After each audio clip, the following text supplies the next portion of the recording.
Hello, muito bem-vindos ao Reset, seu podcast para uma conversa franca sobre moda, sustentabilidade e inovação. Eu sou a Alexandra Fará, estou aqui com o meu chiquérrimo co-apresentador, Jonathan Marques da Fonseca. Obrigado, Tudo bem, sempre né? um prazer estar com você. Muito obrigada, meu amor.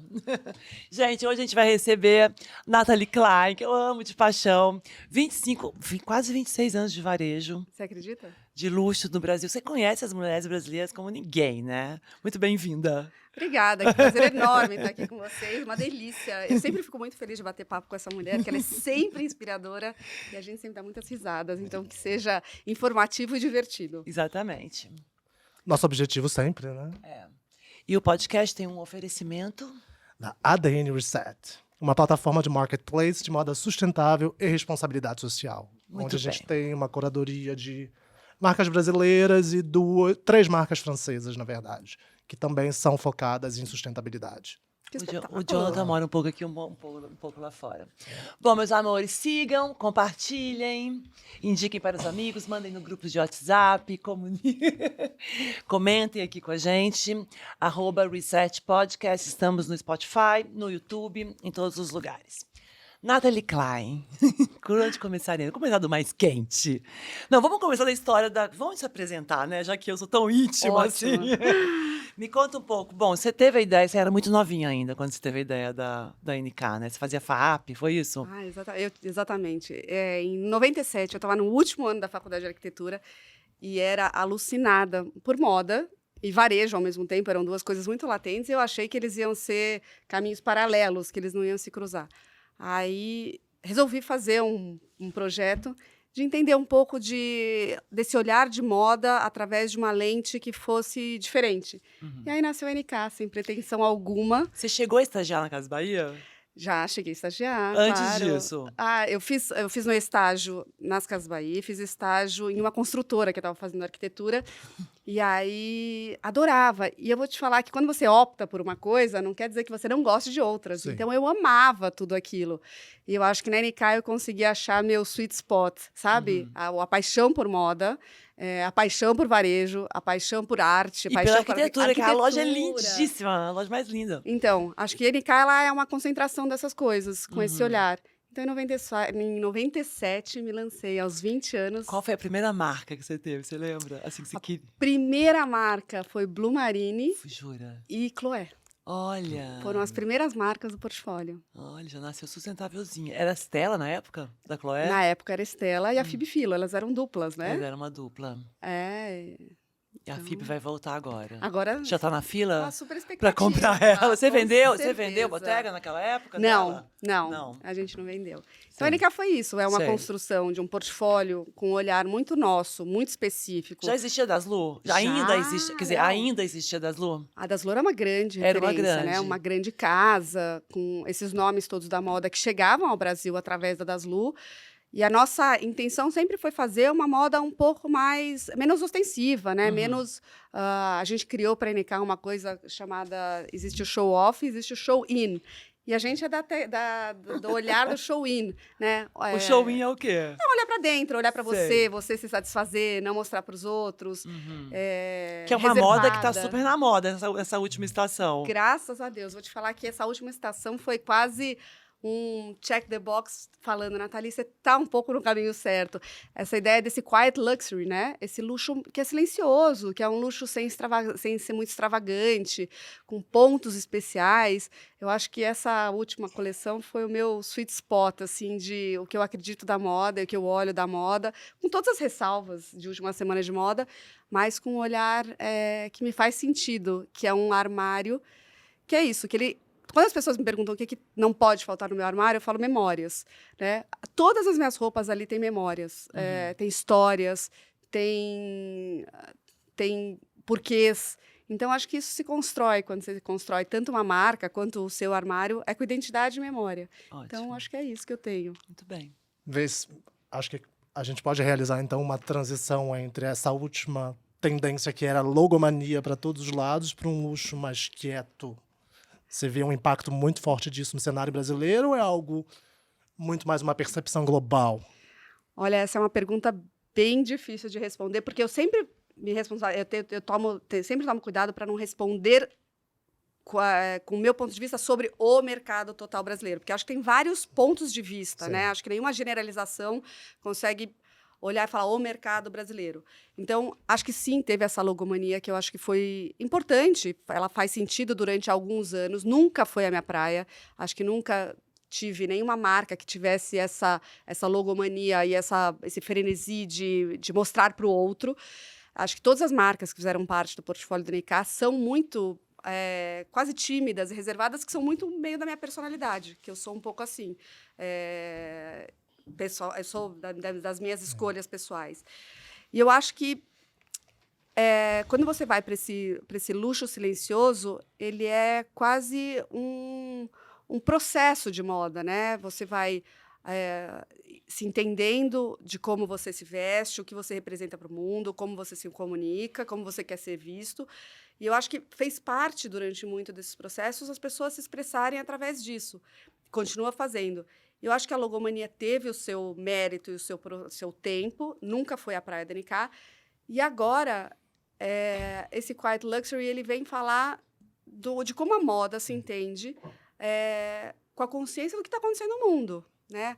Uma guerra acontecendo, um mundo pós-pandêmico, desafios de sustentabilidade. Como que a moda fala sobre isso? Sim. Então, acho que a moda, nesse consenso dessa última semana, ela se colocou como tem que ser um pouco mais low-key, que é uma palavra que eu adoro. Tem que ser um pouquinho mais para dentro. E eu adorei, me identifiquei 100%. Você acha que as mesmas pessoas que compravam logomania vão aceitar? Ou você acha que são duas tribos? Tribo, uma coisa antiga, né? Mas, enfim, duas tribos diferentes, assim. Eu acho que todas as tribos, elas são mutáveis, né? A pessoa não nasce numa tribo e obrigatoriamente morre nesta tribo. Eu acho que à medida que as pessoas vão conhecendo e se identificando e sabendo um pouco mais, elas vão se adaptando. Então, acho que sim, acho que tem pessoas que têm essa exuberância e alguns tipos de clientela específicos de algumas regiões, tanto do Brasil, quanto dos Estados Unidos, quanto da Europa, existem pessoas mais exuberantes. E algumas delas vão migrando, né? Vão tendo um pouco mais desse conhecimento de moda e quase como um refinamento de vinho. Você começa a entender um pouco mais e você começa a valorizar algumas características de algumas marcas. Eu acho que é um processo natural. Então, nem todo mundo que era logomaníaco vai continuar sendo. E algumas pessoas vão ter esse perfil durante um bom período. Sabe que dentro da filosofia e da sociologia do luxo, a gente chama isso de conspicuous and inconspicuous consumption. Conspicuous é quando alguém está sendo primeiramente exposto ao luxo, então há uma necessidade de demonstrar para um terceiro que, está aqui, sei o que é do que eu estou falando, mas de acordo com que essa pessoa vai sendo exposta ao luxo, há um refinamento dessa consciência do luxo em si, e a partir de então eles partem para marcas um pouco mais discretas, digamos, por exemplo, Loro Piana, sabe? Sim. Que eu sou apaixonado. Eu acho que sim. Acho que tem isso. Tem um processo, A porta de entrada né? é mais, né? E que mesmo assim, eu acho que tem grandes marcas que fazem trabalhos incríveis, que são como porta de entrada, e que fazem toda essa jornada do cliente, né? Uma Hermès que tem toda a porta de entrada, mas ela acompanha essa, não vou falar educação, mas esse conhecimento do cliente ao longo da vida dele. A Loro Piana, acho que não tem essa porta de entrada, né? Ela tem já esse cliente que já tem um pouco mais de valorizar esse material, de entender um pouco mais de processos de cadeia produtiva, de sustentabilidade, de coisas que ele passa a valorizar. O interessante é a narrativa que muda, né? Porque, por exemplo, você como comprador sempre achou peças que são mais... sempre existiram ali, né? Claro que quando mostro o show, eles colocam foco mais em alguma coisa. Mas a narrativa mudou, acho que muito por conta da Gucci também, que deu uma cansada, aquela coisa dele muito de personalidade. A personalidade da roupa maior que a personalidade da pessoa, né? E quando eu vejo a NK, a personalidade das mulheres são valorizadas pelas roupas que você escolhe. né? Acho que a roupa não tampa muito que a mulher não é maior que ela, né? Acho que é legal olhar dessa maneira. Acho que a NK ela se propõe a isso, né? Ela não se propõe a ser uma marca que fala de cima para baixo, que personaliza essa mulher, que você consegue olhar e falar, essa mulher Está de NK. Acho que a NK Quer tem dizer, uma a gente alquimia. conhece as roupas da NK, mas ela tem Sim, ela tem uma identidade. Sem tem uma dúvida alguma. identidade. Mas ela não tem um carimbo. É. Né? Então. Tão difícil isso, hein, Natália? Eu acho que é uma coerência de uma construção de marca que leva muito tempo. É. E essas marcas internacionais, elas têm várias delas têm muita coerência. Uhum. E na moda também é preciso esses rompantes, né? De uma Gucci acontecer, Claro. com todos os seus desafios. E foi importantíssima as discussões que trouxe. Super. Escuta, conta pra gente qual que é o tamanho da NK hoje. A NK hoje, a gente tem a loja de Jardins, que é a loja icônica da escada, né? Que é muito relacionada com a arquitetura. A gente tem a loja de Ipanema, que é uma casa linda. A gente abriu Village, a gente vai abrir Recife mês que vem. E vamos abrir Iguatemi em junho. E tem online. E tem um online, super. E aí, quantas lojas internacionais, quantas marcas internacionais tem? Marcas internacionais, a gente sempre varia entre 26 e 30 marcas. Sei. E elas representam quanto hoje? Elas representam de 20% a 25% do igual faturamento. manteve, né? A gente sempre tenta equilibrar esse portfólio dessa maneira. Então, o espírito da NK é ser esse trend hunter, né? Cool hunter. Então, a gente fala de curadoria, que é um título que a gente criou para o que a gente faz, de ir atrás dessas novas marcas que vão acontecer, né? Então, a gente estava falando off the records antes de começar, que várias dessas marcas, elas começam na NK e elas têm algum ciclo natural de que elas vão se firmar como monomarcas aqui no Brasil. Ou não. Ou não. Várias Ou delas... vão e voltam. Eu adorei o vão e Ou voltam. vão e voltam. A gente fala algumas operações bungee jump. Aí volta. A gente olha muito o mercado e tem algumas marcas que são tentadas em montar suas próprias operações e devem, né? Uma Prada, uma Gucci, uma Louis Vuitton. Isso é inegável. É a estratégia delas. E marcas muito pequenas, de nicho, e que ainda não têm esse conhecimento todo no Brasil para conseguir ter uma representatividade de uma loja. Então, a gente vê várias, né, que foram e voltaram.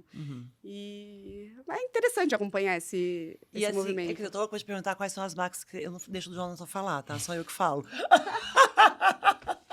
Fica tranquilo, Alexandre, eu te entendo.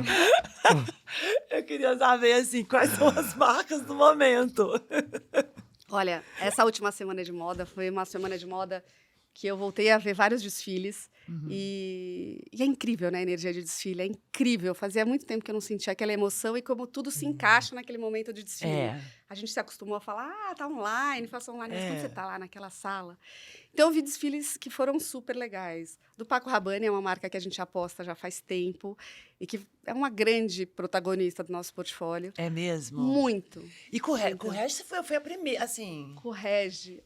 Você adora, né? Amo. Vira e mexe, eu te vejo com Regezinho. Eu amo. Eu acho que tem essa coisa dessa identidade da NK, que se a gente fosse dividir entre minimalista e maximalista, nós somos mais minimalistas, né? Nós somos menos excesso.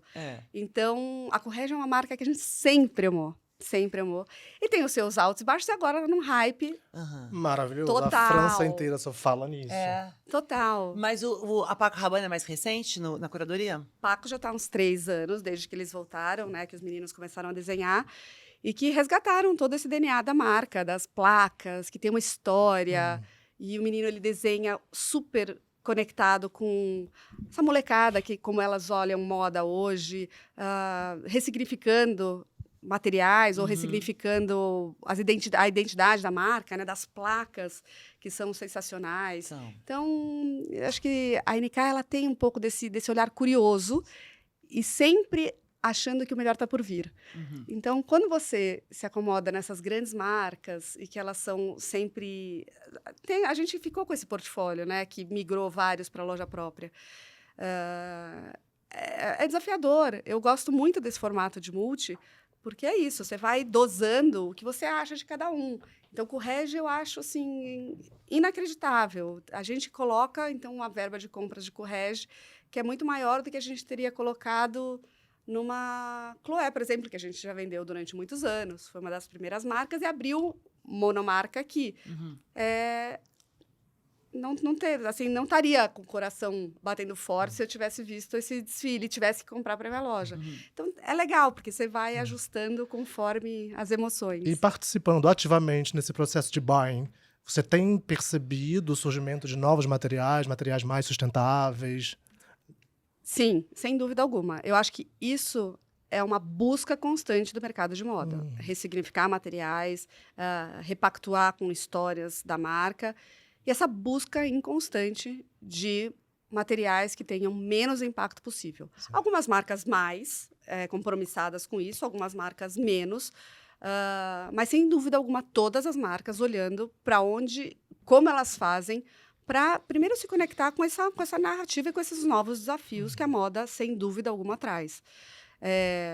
Então, eu acho sempre interessante que, dentre todas as coleções, tem, sim, uma narrativa de que estamos à procura, né? Estamos correndo atrás, estamos testando materiais novos.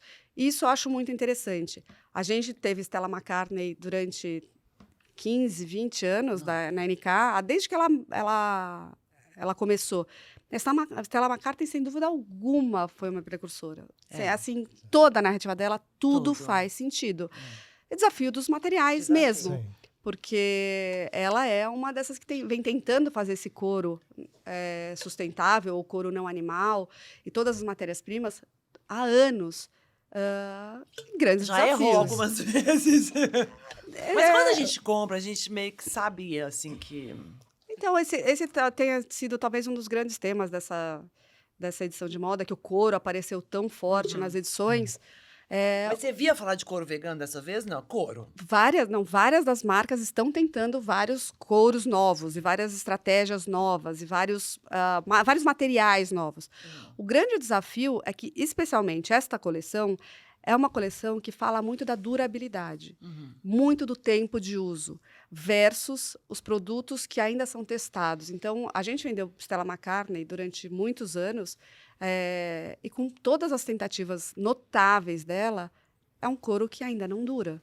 Né? São 3 anos para uma bolsa que estão tentando ajustar o material e a bolsa descasca. O sapato desmonta. Com maior amor e respeito que eu tenho. Então, é desafiador. Aí você coloca na linha o que é a longo prazo? Uma bolsa de couro que minha avó tem há 100 anos ou a tentativa da bolsa? A gente tem que fazer a tentativa. E tem marcas, graças a Deus, tem marcas fazendo isso. Mas se você olhar hoje, o quão tangível é o mercado... Não tem uma inovação ainda, uma tecnologia que substitua no nível, né, do couro. Ainda não. Acho que daqui a pouco a gente vai. Eu acho que são sempre tentativas. E muito do que o comprador... Uma coisa é o que se desfila na Semana de Moda e outra coisa é o que o comprador compra. Porque o couro ele veio com a ideia de que a longevidade dessas peças se justificam pelo uso do couro. Você acha que... Porque assim, eu fiquei muito impressionada com a quantidade de couro. Você acha que mais do que uma coisa estética só, ela veio... A justificativa maior que a gente tem é dessa longevidade? Eu entendo que sim. Assim, porque não foi uma surpresa para você, ou não? Ou você já estava vendendo mais couro? Você sabe que a gente não tem essa compra de couro tão profunda. Eu acho que é a linguagem que a moda se coloca a falar sobre o que ela se propõe a falar. A gente não compra esse mundo de couro que é desfilado. Pelo contrário, a gente compra dos importados quase nada. Sei. Pelos preços que são uma loucura. E porque a gente tenta cada vez mais materiais que sejam coerentes com nosso olhar de inovação, de sustentabilidade. Então, é muito o que se desfila versus o que se compra.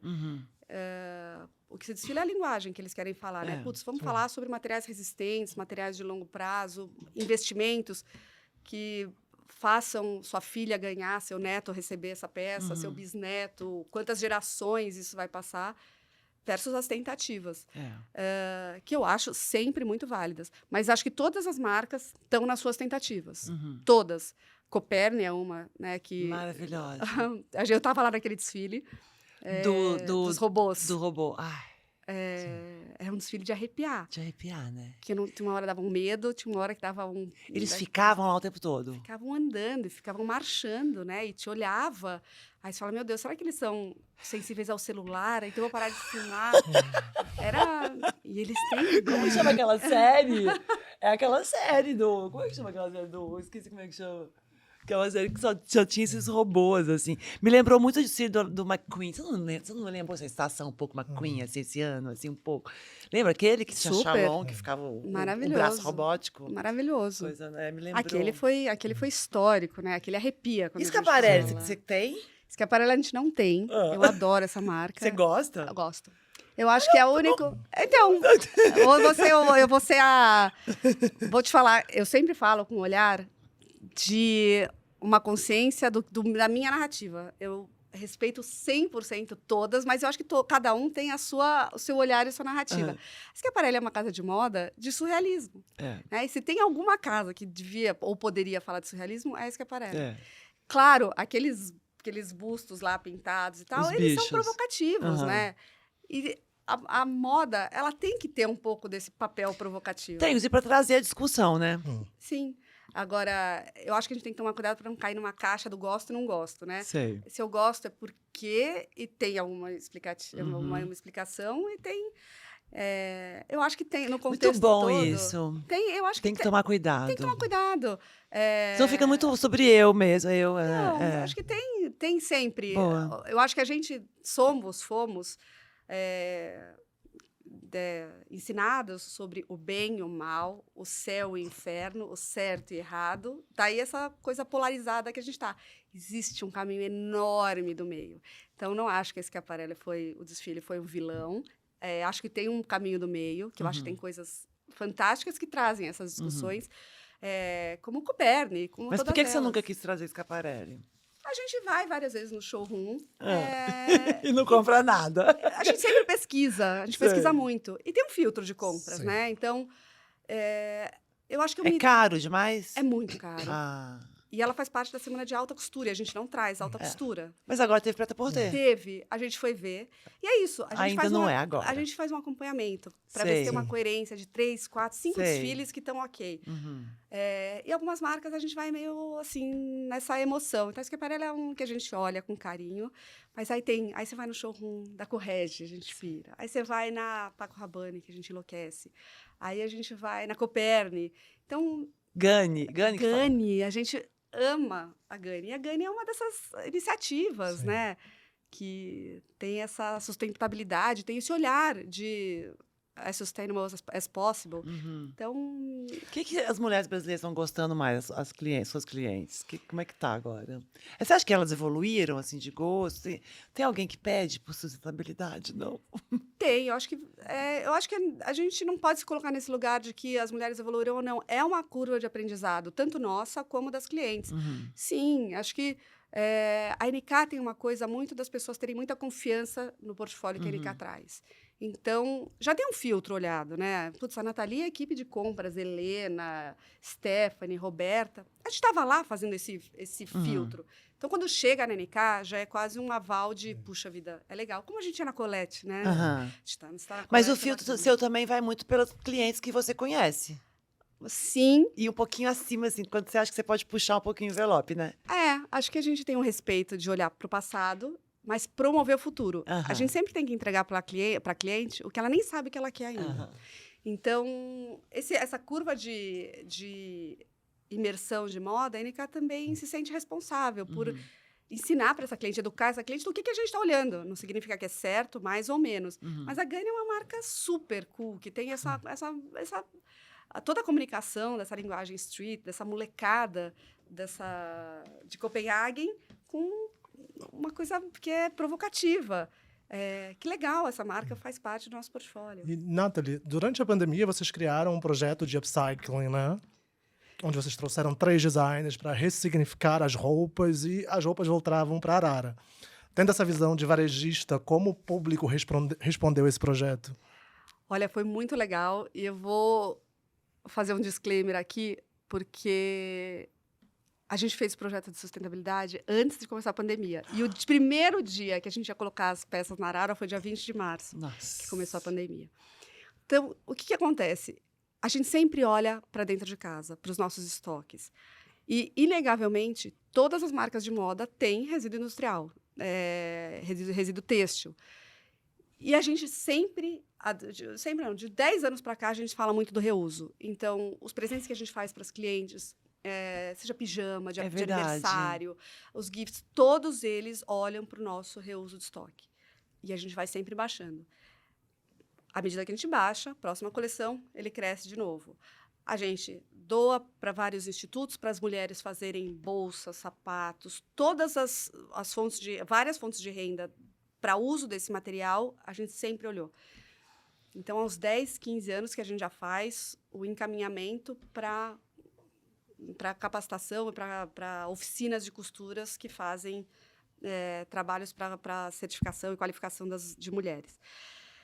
E aí, a gente viu que a gente tinha peças de moda da NK que eram muito do guarda-roupa delas e que as pessoas queriam trocar, ou queriam ressignificar, ou queriam trocar por peças novas da NK. E o que a gente fez? A gente recomprou as peças das clientes. A gente deixou uma arara. Então, a gente recomprou mais de 2.000 peças das clientes. Antes da pandemia? Antes da pandemia. A gente ficou 6 meses recomprando, falando... Eu também, como uma marca de moda, eu sou responsável pela compra, pela educação, pela linguagem que eu estou falando, mas eu também posso ser responsável por... Eu não quero mais essa peça, eu não quero que ela morra lá num brechó. Eu não quero que ela morra lá... Eu também quero fazer parte do problema e da solução. Certíssima. E trouxe.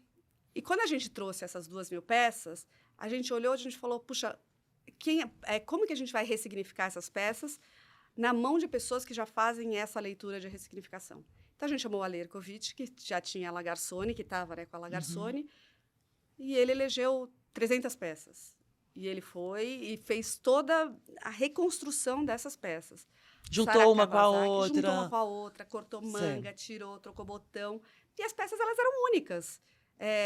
Então, a gente teve 3 pessoas que a gente chamou e que fizeram trabalhos brilhantes. Vendeu tudo na pandemia.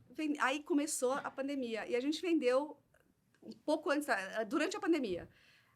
Mas muito mais do que vender as peças, a gente repactua o nosso olhar sobre o que a gente faz com isso. Então, tem um call to action muito grande e está na hora, todo mundo já se conscientizou, né? Esperamos nós. E agora? A gente já se conscientizou, a gente falou sobre isso, e como que a gente faz? É uma pain point, né?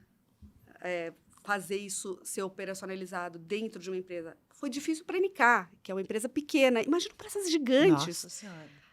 Isso tem que ser, assim, dentro da cultura. A gente vai fazer acontecer, a gente vai testar e a gente vai pivotar esse modelo. E assim são aprendizados. Eu acho que a indústria da moda está fazendo isso. Está pivotando, está tentando, está testando. Isso é o mais legal da indústria da moda. E deu certo? Super. Foi um super aprendizado. Se a gente for fazer de novo, faria com uma estrutura a parte do que a movimentação da NK. Faria uma célula para fazer isso. Porque isso, quando você faz essa movimentação, você depende do seu estoquista, da sua logística, do seu contador de tecido, do seu logística reversa. É uma outra célula. Então, tudo isso tem que ser mapeado e entrar na sua operação. E você tem fábrica própria? Tem. Como tá? Lembra que uma vez que a gente conversou com as costureiras, que você morria de medo de você ter terceirizado, que tivesse trabalho escravo, trabalho análogo, né? Você lembra que você tinha medo? Hoje em dia, como você tá com essa... Todo mundo tem que ficar com o alerta ligado. Com o nosso tempo todo. O tempo todo. É um trabalho contínuo. A Dari continua fazendo. A Dari continua? Bom, a Dari tem uma startup de blockchain que ela faz rastreamento. Precisa trazer ela aqui um dia. Ela é o máximo, né? Máximo. Que ela bom desde que ela então. tá com você. Porque é um organismo vivo. Você vai, você certifica, qualifica. Você dorme tranquila, né? Quem tem uma empresa no Brasil nunca? Entendi, mas assim... Nunca. Esse aqui também não. Nunca. Porque é um organismo vivo. E se você não está atento... Porque a gente trabalha em uma área que ela é muito frágil, uma cadeia muito frágil no Brasil. E difícil, sem dúvida alguma. E aí você pode ter as opções. Olha, eu não quero ver essa cadeia, vou fazer lá na China, onde eu não estou vendo. Vou aqui, vou fazer o meu melhor para olhar, para capacitar. Então, a gente trabalha com as oficinas que trabalham com a gente na linha. Elas são capacitadas, qualificadas, avaliadas, certificadas pela linha, e é um trabalho contínuo. Não significa porque ela foi certificada uma vez que ano que vem, que deu uma... Vai estar cumprindo os mesmos requisitos, né? Mas o Alinha, que é o Instituto da Dália, ele fica no pé, né? Supervisão. Acompanhamento. Por quê? Existe uma empresa como a NK e algumas outras no mercado que falam isso é fundamental para mim. Vou ter que cortar algumas linhas, mas aquilo ali é importante. Durante a pandemia que a gente fez aquele projeto Somos Todos Vendedores, quando parou tudo, e que a gente fez um movimento de onde está o meu maior valor? Está no meu estoque. Como eu faço para rentabilizar esse meu estoque que agora não tem loja aberta? Online, e aí as pessoas, elas eram vendedores da NK, modelos, maquiadores, todo mundo se cadastrou, começou a ser vendedor da NK, e a comissão que eles recebiam, ela era dobrada e ia para o Instituto Alinha. Porque a cadeia de moda só existe porque existem vários players. Se eu sobrar sozinha, não adianta absolutamente nada. E a gente fez o banco de tecidos, que a gente, durante a pandemia, vendeu a preços muito simbólicos, grande parte do nosso estoque para pequenas marcas, estilistas. Porque se não tivesse isso, muita gente parava. Então, dentro do meu que massa, quadrado... eu lembro disso. Realmente teve um conjunto de de iniciativas. Porque eu acho que na pressão você mostra os teus valores. E eu acho que foi onde a NK... E você tinha acabado de dividir o curso que você fez em Harvard, não foi? Tinha acabado de que fazer. bom, você tem muita sorte, graças a Deus. Quem luta tem sorte. Não é isso? Não é que tem sorte, aparece, né? Você tá ali no desafio, você tá preparada, você vai. É pensando. É muito desafiador. E é um senso de responsabilidade. Puta, quando começou a pandemia, eu entrei em choque. Eu falei, puta, eu não sei o que vai acontecer, como ninguém sabia. Eu falei, quem está dentro desse barco, assim, vou proteger, vou fazer tudo que eu tiver ao meu alcance. Aí a gente fez banco de tecidos, Somos Todos Vendedores, o projeto de realinhamento de todos os pilares que eram importantes de comunicação. A gente montou um grupo de estratégia. Como que a NK vai se comunicar, né? A gente vende, a gente não vende, a gente vai atrás de cliente. Não, a gente está aqui stand-by. Assim, é serviço, é tudo o que vocês quiserem, a gente está aqui. Então... é uma lição zona. E assim, como você disse, a NK em si é composta pela marca NK e também por várias outras marcas. Como que você faz para conciliar a sustentabilidade no processo de produção da NK e no processo de escolha dessas marcas que você traz para dentro do seu projeto? Muito legal. Acho que a NK, de alguma maneira, quando você trabalha com um produto, eu não vou falar que isso é sempre, tá? Mas por vias de regra, quando você trabalha com um produto que o price point não é a primeira porta de entrada, não é aquele mais barato possível, você já entra num patamar de que onde você compra de fornecedores que já são mais certificados, com uma qualidade melhor, com uma estrutura melhor. Então, toda a nossa alfaiataria, por exemplo, ela vem de grandes fábricas da Itália. Já é 100% garantido? Não. Mas a gente olha muito a certificação de todas elas. Eu trabalho com a Mirolio, que é a melhor fábrica italiana de gabardine, que é a que fornece para mim, para o Zegna, para o Dolce.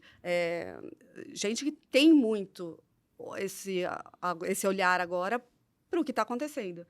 É garantido, mas é um passo acima. Os tecidos, a Clarison, por exemplo, é uma fábrica que a gente compra os nossos buclés. A Clarison é a mesma fornecedora da Chanel.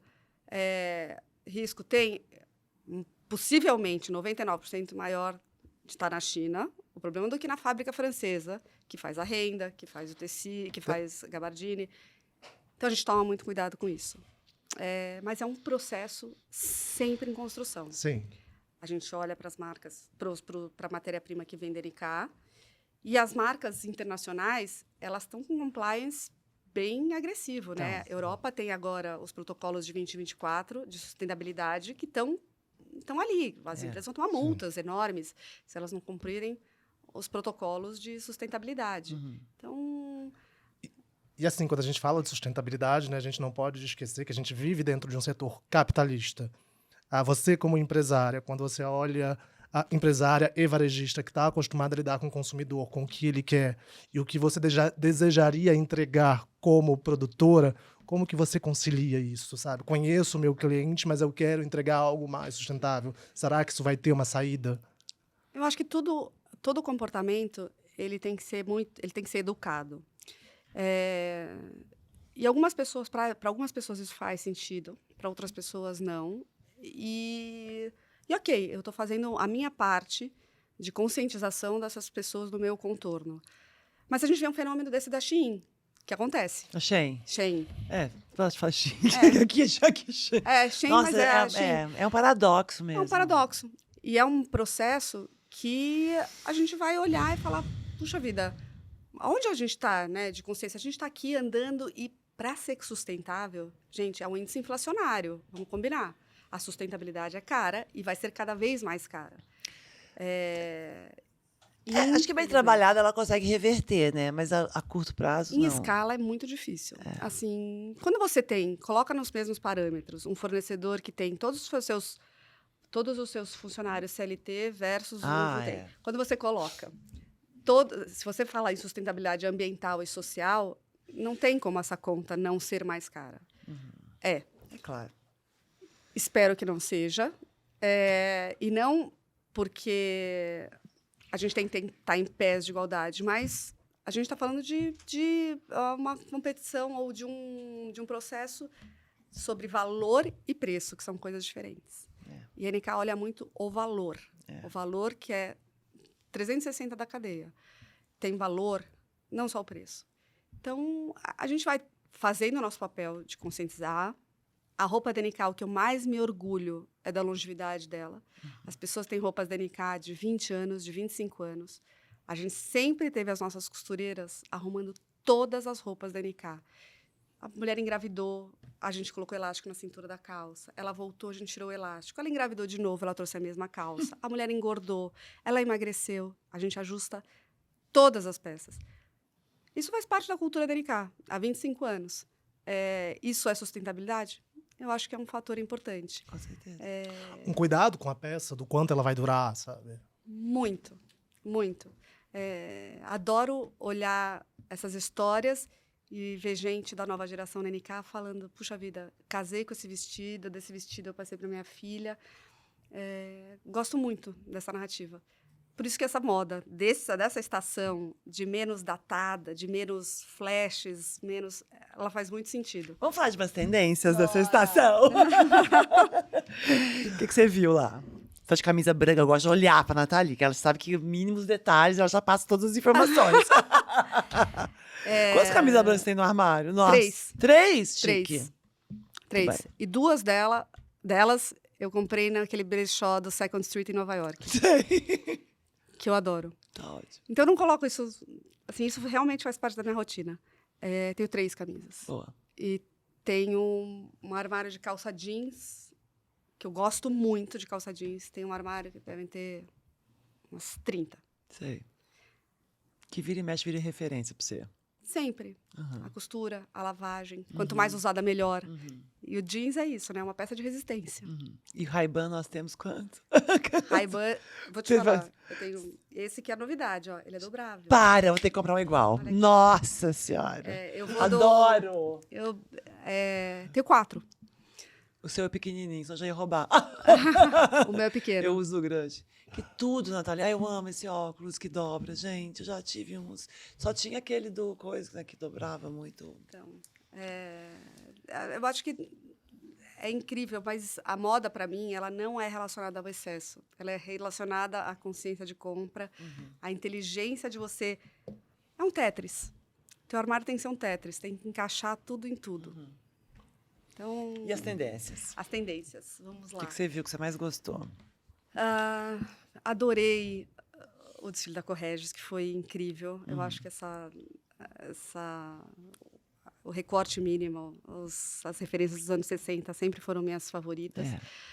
Adorei o desfile do Paco. Gostei muito do desfile da Loewe. Estava lá também. Amo também, mas não entendi aquela saia de pena. É desafiador, eu também. Você olhou? Você pegou naquela Olhei, sala? Peguei, Aquilo é o quê? Eu vou te mostrar o vídeo. Tá. Então, segundo eles, É plástico. uma forma sustentável em se fazer. Eu não sei se elas já são caídas. Ah, da não é galinha. plástico? Não. Pelo meu entendimento, tá? Eu vou mostrar o vídeo, aí a gente pode passar pela nossa... Ai, ele me decepcionou muito. Calma, gente, não é mais como verdade. Olha, ela falou que ela era... Aquela pena. Fala, Vou te mostrar repete. as fotos, aí a gente avalia. Tá. Mas achei lindo o desfile. É achei, lindo. Achei incrível. Não, mas ele tinha feito a roupa que planta. Você vende leve lá? Vendo. Ah. Vendo leve desde o começo. Nossa, preciso lá ver. Gente, ele vem saiu daquela roupa que sai a planta da roupa e veio pra esse negócio de bicho. Eu não entendi nada. A gente Clickbait. vende, J.W. Anderson. Amo A ele. gente vende as calças jeans da Redone, que são as minhas favoritas. Redone. Redone. Amo. Super sustentável. Super, super. Conhece essa marca de jeans? Redone? Não. Maravilhosa. Ai, eles compram os leves antigos e passam por todo esse processo de... É inglesa? Não, é americana. Americana. Uhum. E quando a gente olha, por exemplo, para o varejo brasileiro, qual é a maior tendência que você consegue perceber no sentido que vem da consumidora em si? O que ela busca mais, sabe? Olha, eu não sei se você fala pelo varejo todo, o meu recorte é bem, Sim, bem com esse olhar. Mas eu venho olhando cada vez mais essa vontade de estar com itens da moda, de moda, que falem sobre essa nova linguagem e novo olhar, e de durabilidade. Sim. Então, tem umas coisinhas, tem um brilho muito pontual. Acho que nos desfiles de moda a gente teve muita alfaiataria. Muita. Tô olhando aqui com o Regi e Copérnico. Muito esse olhar dos anos 80. Essa meia calça com escarpã, de novo, é muito maravilhoso. As ombreiras do Saint Laurent, que foram incríveis, que foi eleito... Eu sou um grande fã, então. Ai, foi eleito o melhor desfile, né? Foi? O StyleNot.com. Eu não gosto daquele look, gente. Elegeu- Dudu Bertolini ama. Dudu ama. Ama. Foi um super desfile, foi Você incrível. acha que essas ombreiras gigantes... Não, acho que não. Efeito, né? Acho que é feito Esse de look é uma passarela. gracinha da Copérnico, né? Então, a Copérnico... E você acredita que no dia eu tava com uma capa dessas? Você que as vezes tava? sem braço. Adoro. Eu já fui no desfile da Chanel vestido com uma coisa que era igualzinho. Que mais? Que mais que as mulheres... Que você trouxe de tendência que as mulheres... É isso que as mulheres do Brasil gostam, é isso? Essa coisa, essa mãozinha assim é um amor, né? Incrível. Ela é um broche que é muito legal, que faz essa coisa de como se você estivesse pinçando o tricô. Aham. E ele refez Você pode em pôr aonde você várias- quiser? Aonde você quiser. Você vai trazer isso? Lógico. Que amor. São lindas. As edições. Acho que foi uma temporada que não... As pessoas das marcas- amaram essa temporada. Acho que ela foi diferente. Isabel Marant, a gente voltou Ai, para o adoro. nosso portfólio, que é legal. E tem sempre aquela cara, Isabel Marant. Então tem uma coisa sensual, mas ela tá menos exuberante. E aí... Digamos, me então, encaixei. que volta-se para um lugar onde a roupa é menos, digamos, não escandalosa, menos presente, e você assume, então, uma visão mais discreta. Eu acho que é sempre quem está dentro da roupa. E eu acho que essa coleção trouxe muito, né? Tem a roupa, que é a primeira casa que a gente habita, e tem quem está dentro da roupa. Então, acho que trouxe muito mais essa coisa humana, essa coisa personalidade, que fazia tempo que eu não via. Adorei. Foi uma temporada Especial. boa. Foi. Gente, todo mundo fez calça jeans louca, né? O Todos. Balenciaga era todas aquelas coisas de calça, né? Que eram as calças viradas. E ele também, que incrível. Balenciaga foi uma grande lição ali de tudo que aconteceu, né? O que Foi, mas aconteceu. ele é bom de roupa, você não acha? Acho que aceita. Você não gosta muito? Você acha ele estranho? Eu acho bom e o excelente. Ele é categoria bom. Eu acho ele excelente. Última pergunta, então. Vamos acabar com as tendências. Se deixar, a gente fica aqui até amanhã com essa quando tá ali. Mais tendências. Vamos. Tendências que veremos na NK. Então, tem um monte de metalizados que eu adorei ver de volta. Mais prateado? Mais prateado. E tem uma combinação legal de prata com dourado. Que Tem? eu adorei ver. Tem. Em banhos de bolsas, em peças. Eu acho que tem uma coisa um pouco mais longe do corpo. Tem a alfaiataria. Tem essa pegadinha 80, que é sempre 80, um incrível. pouquinho 60. O 80, Scarpa com a 60. meia fina voltou com tudo, Não, né? voltou com tudo. E as meias coloridas. Meias O coloridas. desfile da Miu Miu eu achei lindo, achei Lindo. bem montado. Acho que é uma proposta de cores diferentes do desfile da Prada. Também traz um pouco dessa chacoalhada, né, dessa formalidade que a Prada tem, só que com as suas pitadinhas É. coloridas, assim, de diversão. E se você tivesse que apontar uma tendência sustentável, qual seria? Putz, nossa, é tipo quando pergunta o que é o filme favorito. Tendência sustentável. Tendência sustentável favorita.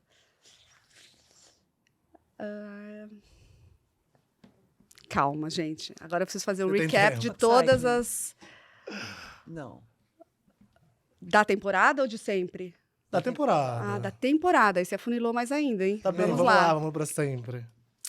Eu acho que Pra o facilitar. reuso, eu acho que o novo olhar de reuso, você revisitar suas coisas, seu guarda-roupa, E suas essa estética que memórias. parece que às vezes eles nem revisitaram, mas a estética remete a isso, É né? igual, Essa então... calça da Copérnico que a gente mostrou. Maravilhosa. Parece que são duas calças juntas. Às vezes até é mesmo, né? É. E a gente não sabe. Eles fizeram várias construções. Várias então, acho que construções tem assim. isso. E tem esse movimento, né, Gucci Vault, que eles estão fazendo, essa coisa de tentar olhar para os acervos, tentar olhar o estoque que eles têm. Uhum.